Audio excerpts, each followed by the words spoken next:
The table was full tonight. Laughter rose like steam from warm dishes and glasses half full. Someone told a joke. Mum smiled, out of habit, but across from her one chair remained untouched. No plate, no place card, just a space, like no one had ever been meant to sit there. Dad stood for a toast to the woman who gave us everything and asked for nothing. He looked proud, like a man who'd built a kingdom and locked every gate, and still, Mum's eyes kept drifting to the only place no one mentioned, where I used to sit, before I stopped trying, before I walked out 3 years ago, with nothing but silence trailing behind me. I didn't plan to return, not tonight, not ever. But life folds back in strange ways, because just as dessert arrived, a young man at the table looked up, his smile faded, and he said 2 soft words, "Hi, boss." Every hand froze, forks mid-air, glasses mid-sip. My sister stared at him, my father blinked, and I just stood quietly by the door. In a dark blue suit, heels clicking softly on the hardwood, holding a small card that said, "Happy birthday, Mum."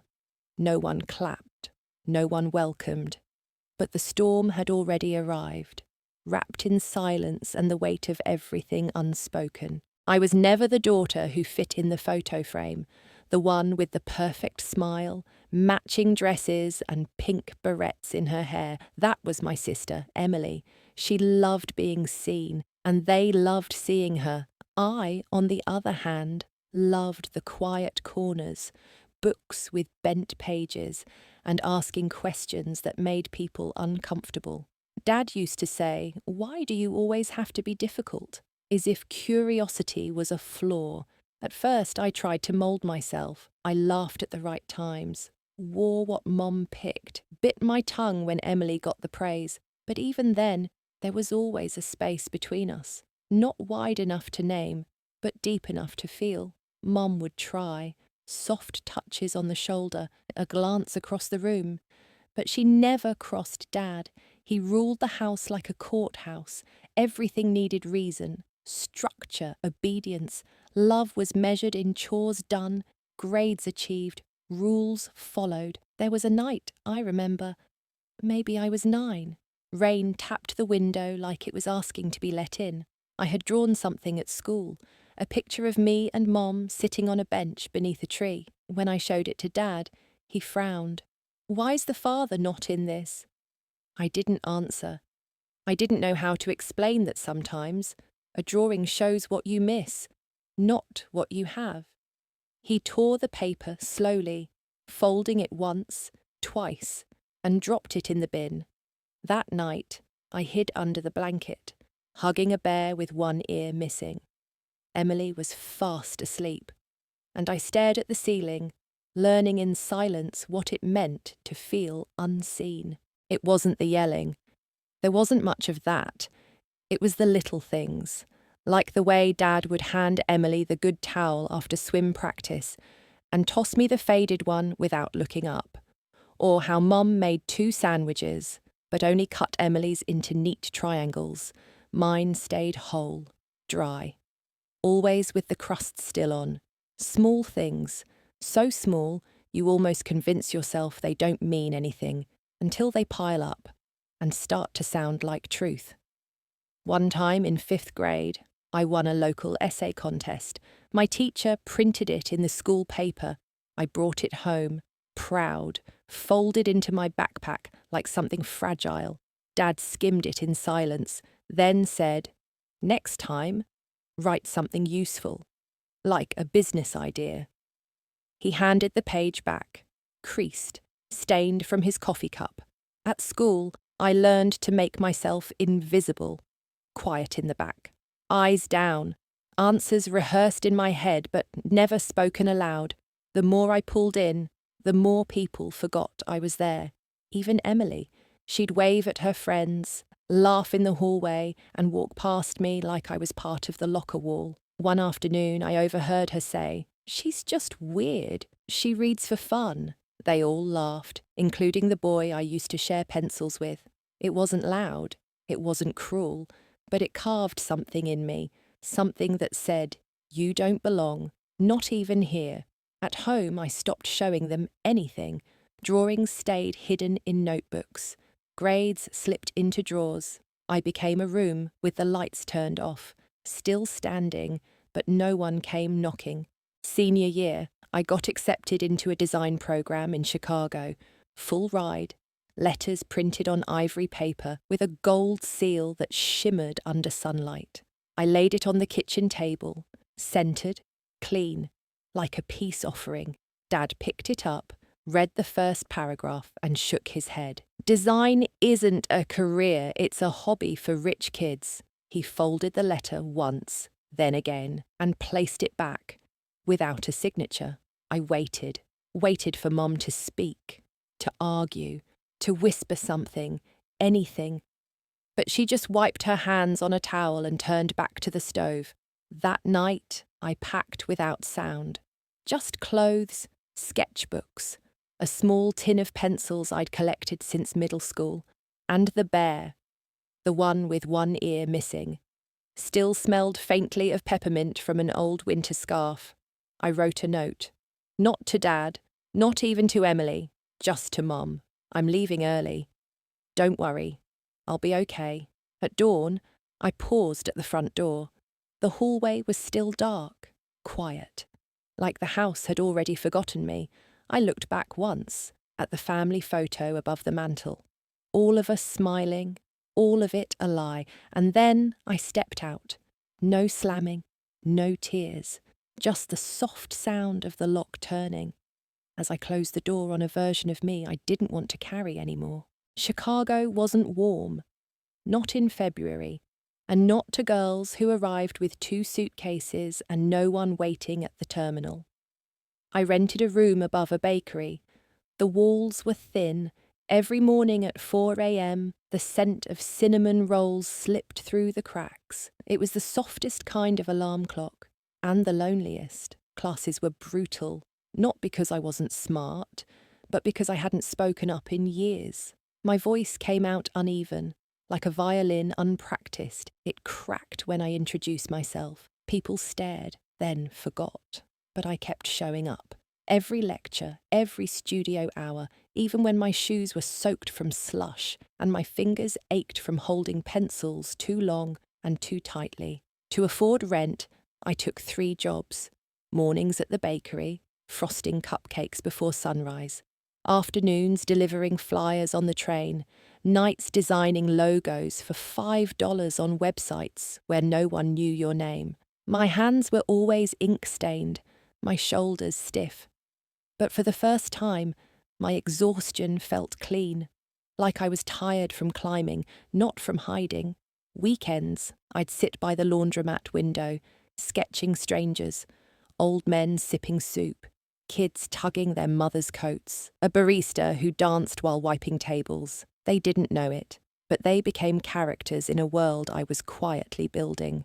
No applause, no approval, just me and the soft hum of something beginning. It started with a cafe logo, hand-drawn, just a doodle, really, on the corner of a napkin while I waited for my shift to start. The owner saw it, paused, and asked, "Did you draw this?" I nodded. He offered me $50 and 3 days to turn it into something real. I stayed up 2 nights in a row, worked on a broken laptop with no battery, plugged into a socket that sparked every time someone used the microwave. But when I handed it in, he smiled, not politely, genuinely, and printed it the next week on the front window. I stood across the street at 6 a.m, watching strangers walk past a logo I made. It was small, but to me, it felt like a cathedral. Word travelled fast, at least in neighbourhoods that still believed in chalkboard menus and handwritten signs. A bookstore called, then a local event planner, then a non-profit that couldn't pay me but promised exposure and free coffee for a month. I said yes to everything, every little project, every opportunity that whispered, "We see you." That's when Ryan came in, a sophomore, wide-eyed, awkward in the sweetest way. He asked if I needed help organising files, said he didn't mind working for experience and cinnamon rolls. I didn't have an office, just a corner table in that same cafe, but he called it the studio, and he called me boss. The first time I heard it, I almost laughed, but he meant it, and somehow, those words, so casual, felt like stitches pulling together all the torn pieces I'd been carrying. I stopped flinching when people said my name, stopped waiting for someone to interrupt me, correct me, shrink me. I began speaking in meetings, not loudly, but clearly. I wore black blazers with soft collars and sneakers that didn't squeak. I chose calm. Not to be unnoticed, but to be undeniable without needing noise. Clients called, then investors, then former classmates who didn't remember not remembering me. One asked, "Wait, is this your company?" I said, "Yes." He paused, then said, "Wow, you're different now." I smiled, but didn't answer. Some questions don't deserve explanations. Even Ryan noticed. He once said, "You walk like you own the sidewalk now." I didn't correct him, but it wasn't the sidewalk I owned. It was my pace, my steps, my decision to take up space, and not apologise for it. I stopped needing mirrors and started noticing windows. The way light hit my desk at 3 p.m, the way my name looked on a simple white card, founder, creative director, not because I needed the title, but because it was mine, earned, letter by letter. Sometimes I'd still get quiet when someone raised their voice, still hesitate before opening birthday cards. Some echoes don't fade, they just learn to stay a little further back, and sometimes that's enough. It came on a Wednesday, late afternoon, the kind of hour where emails blur and time feels slow, like honey sliding off a spoon. The subject line read, "Mum's birthday, this Saturday," sent from Emily. I hadn't heard from her in 2 years. Not since she texted, "Congrats," after a magazine published my name on a top creatives list. No follow-up, no warmth, just a word that felt like an obligation. I stared at the message for a long time, just 4 lines. No emojis, no apology, just the date, the address, and one last sentence. "Dad doesn't know I'm inviting you." The bakery downstairs was closing. I heard the clatter of trays, the familiar squeak of the cash drawer, Ryan's laugh as he said goodbye to the barista. He poked his head in a minute later, saw my face. "You okay?" I turned the screen towards him. He read it. Twice. Then leaned against the doorframe, hands in his pockets. "I didn't know your mum's birthday was this week." I nodded, didn't say anything. He waited, then asked, "Would you want to go?" I looked at the floor, at the way the light spilled across the hardwood, at the faint outline of my coffee cup on the desk, at anything but the truth. Because I didn't know, a part of me imagined it, walking in, seeing Mom again. Maybe she'd cry. Maybe she'd take my hands and whisper, "I'm sorry," into the folds of my blazer. But another part, the bigger part, remembered that silence can sound a lot like forgiveness until you realise it was just avoidance all along. I didn't answer Emily right away, or the day after, or the one after that. Instead, I walked longer routes home, drank tea I didn't like, reorganised my desk drawers twice. Sometimes avoiding a question feels like the only power you have. That week, every little thing felt louder. The clink of my spoon against the mug, the buzzing from old light bulbs, the word "Mom" in a commercial voiceover, even the smell of peppermint rising from a tea Ryan brewed one morning, hit me too hard. It reminded me of the scarf Mum used to wear in winter, red and woolly, with tiny white threads that came loose after years of use. I used to tug them loose just to watch her fix them. She never noticed, or maybe she did, and chose not to say. One night, I opened an old box. the one I never unpacked. Inside, a sketch of a garden, a scrap of paper with my teenage handwriting, bench here, vines above. For Mom, a plan I once drew after hearing her say she wished for a quiet place to drink tea without being needed. I had forgotten about it or buried it. Same thing. Ryan caught me holding it, didn't speak, just sat beside me on the floor. We didn't talk, but his silence wasn't the kind I ran from. It was the kind that said, "Take your time. I'll still be here when you choose." That night, I lay awake with one question circling. If you go back, what are you really hoping for? Forgiveness? Closure? Or proof that the version of you they left behind was never the whole story? I didn't pack much. Just a navy suit, one pair of heels, and the card. The one that said, "Happy birthday, Mom," in handwriting I hadn't used since high school. The drive was quiet, no music, just the hum of tires and the rhythm of breath that didn't quite settle. The streets looked smaller, houses closer together, everything familiar but distant, like a memory retold too many times until even the details feel borrowed. The house hadn't changed, same faded shutters, same porch light that buzzed. The doormat still read, "Welcome," though no one ever meant it. I parked across the street, waited 5 minutes, watched shadows move behind the curtains, watched someone, maybe Emily, set down a tray of glasses. I almost turned back, but then I stepped out. Walked toward the door, heels quiet on the cracked pavement. Each step felt like peeling away a version of myself I no longer wanted to wear. I didn't ring the bell. The door was already open. Voices floated out, soft, muffled, like laughter behind glass. I stepped inside. No one noticed at first. Too busy passing plates, pouring wine, saying things they didn't really mean, until he saw me, Ryan, across the room, holding a small cake with a sparkler on top. His eyes widened, the sparkler flickered, and then he said it, soft, almost unsure. "Hi, boss." That was the moment. The silence that broke the room. The sparkler still hissed as every head turned, every fork paused mid-air. Even the air felt tight, as if the house itself held its breath. Emily dropped her napkin. Mum stood, half risen.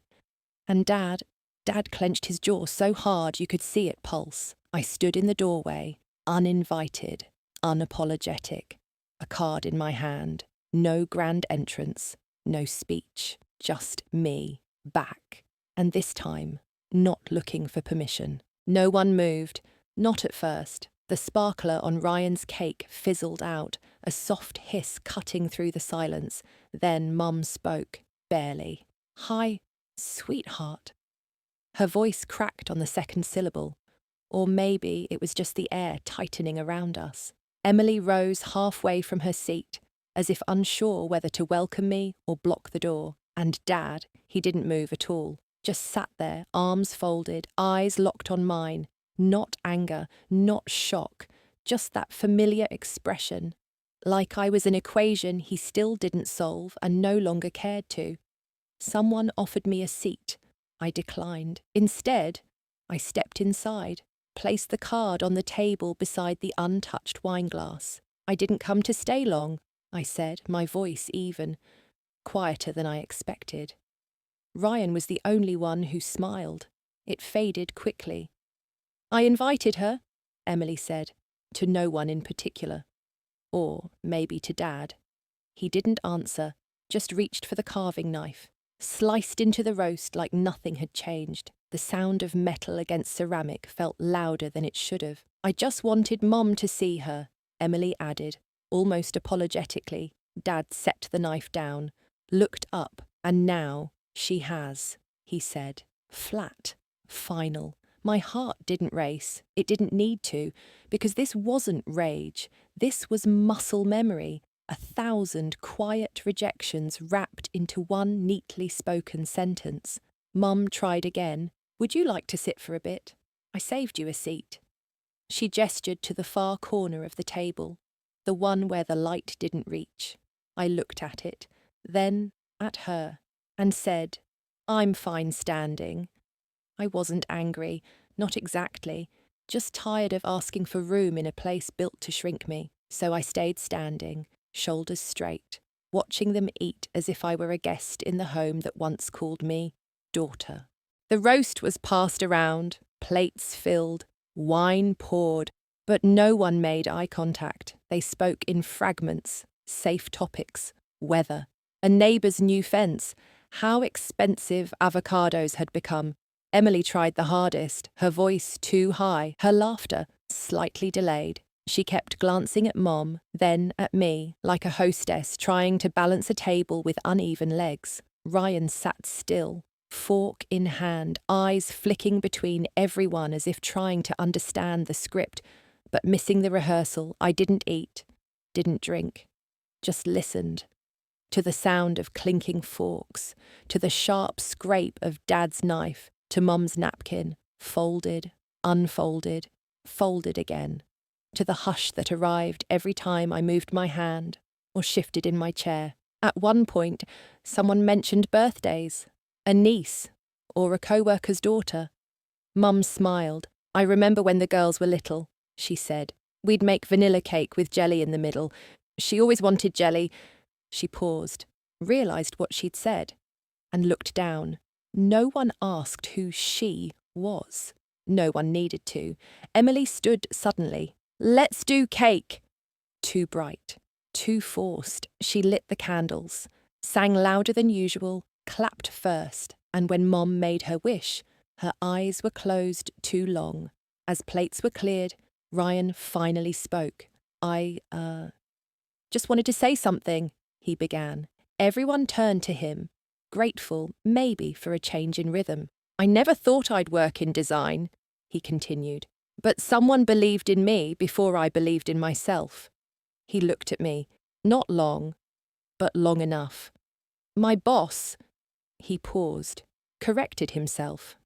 "My mentor. She gave me my first shot, and I wouldn't be here without her." A beat, then silence, longer than before. Dad pushed his chair back slightly. Not leaving, just done. Mum reached for her water.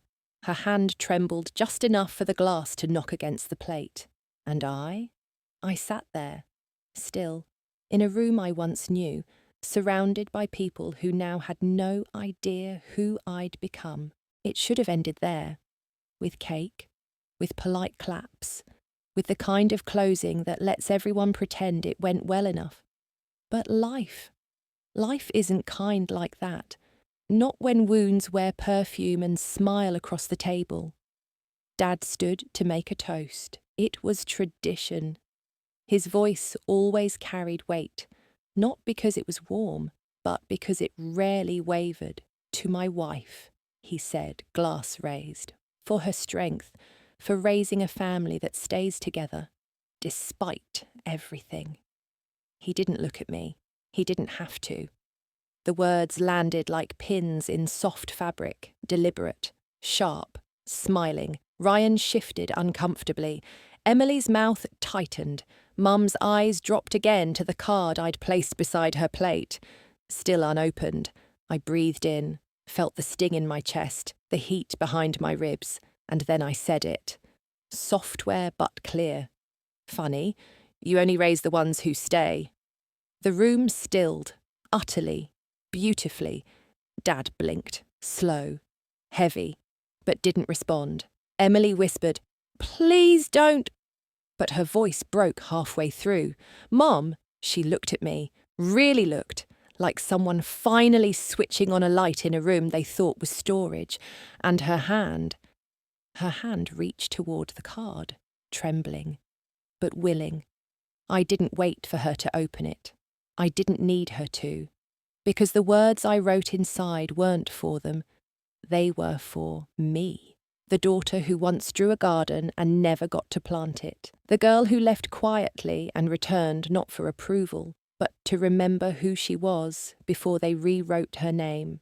I rose, buttoned my coat, straightened my back, And in that moment, for the first time in years, I didn't feel smaller than the room I stood in.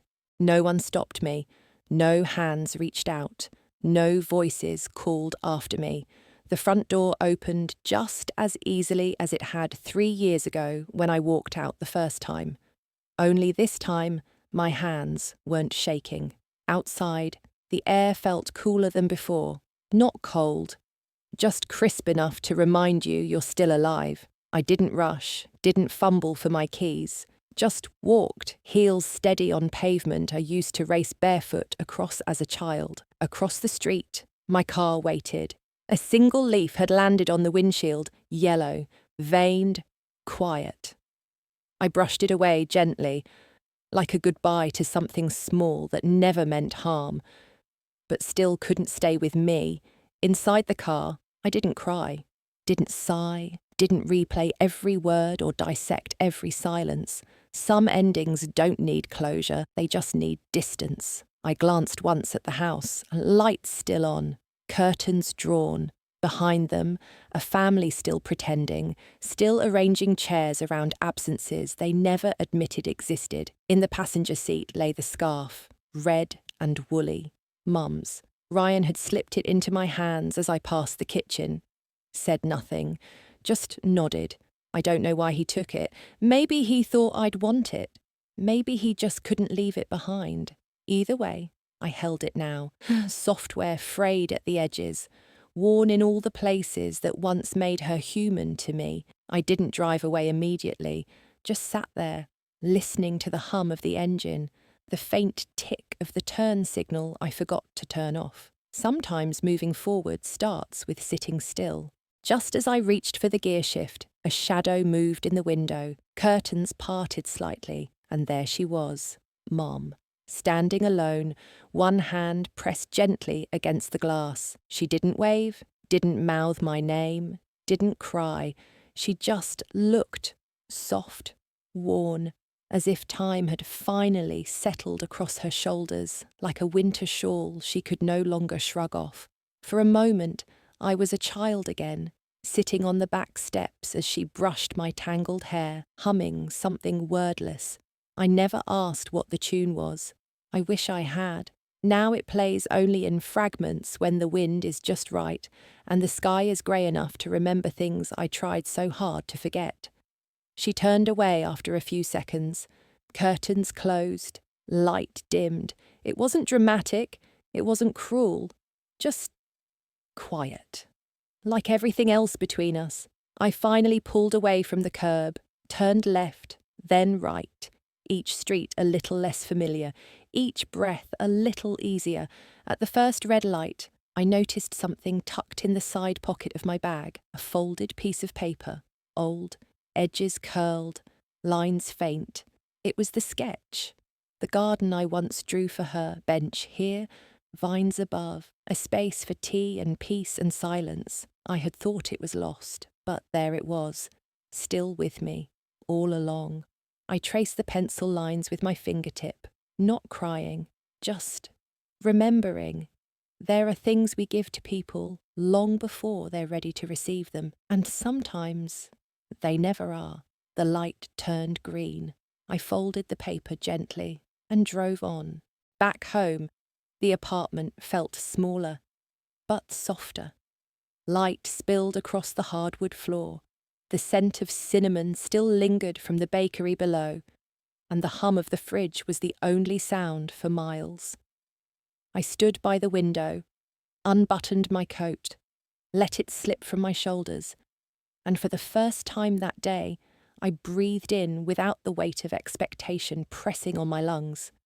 I unpacked slowly. Only a few things: the suit, the folded card I never gave, the red scarf, and at the bottom, the bear. The same one I carried away at 17.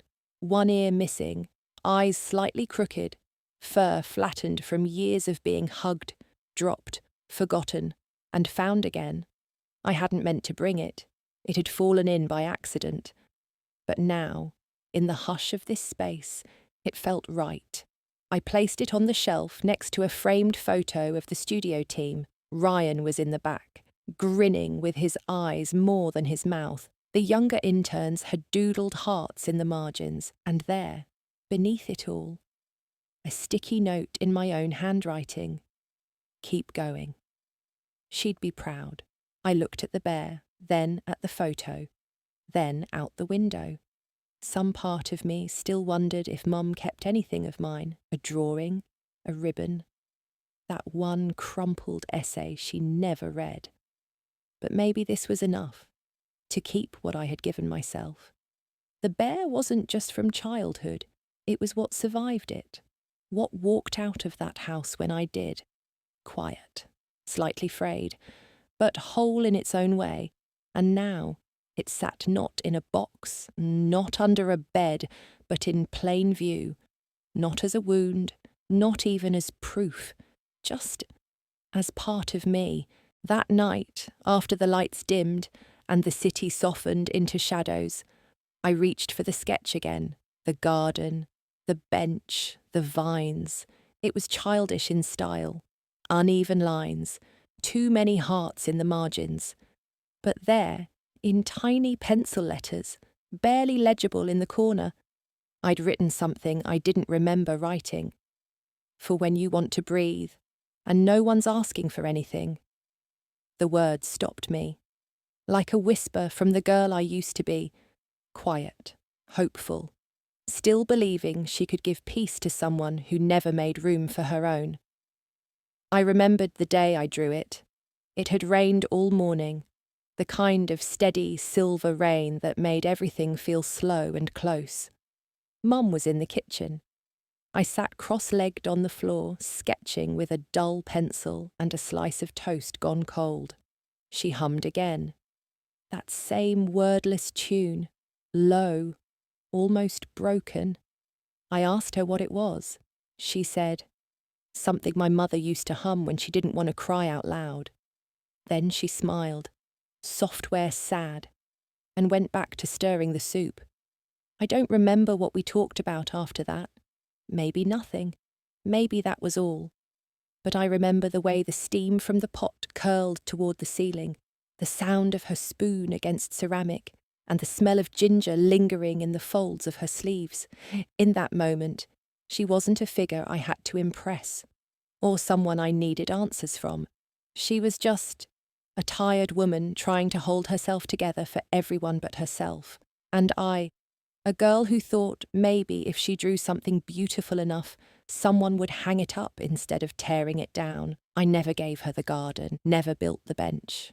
But somehow, all these years later, the idea of it was still growing inside me, not for her, not anymore, but for the part of me that still wanted a place to breathe without being asked for anything at all. I didn't write back. Not to Emily, not to Mom. There was no long message, no final reckoning, no carefully crafted closure, just space. A few days later, Ryan brought me tea, left it on my desk without a word. Inside the mug, a paper tag floated at the surface. Let go or be dragged. He didn't mean it as anything deep. He probably didn't even read it.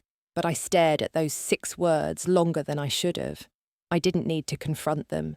Didn't need apologies wrapped in hesitant smiles or gifts that arrived too late. Because the truth is, some people will never say sorry in the language you understand. And waiting for that is like waiting for spring in a place that never thaws. So instead, I chose something smaller, quieter. One morning, I pulled out the garden sketch, scanned it, cleaned the smudges, redrew the lines.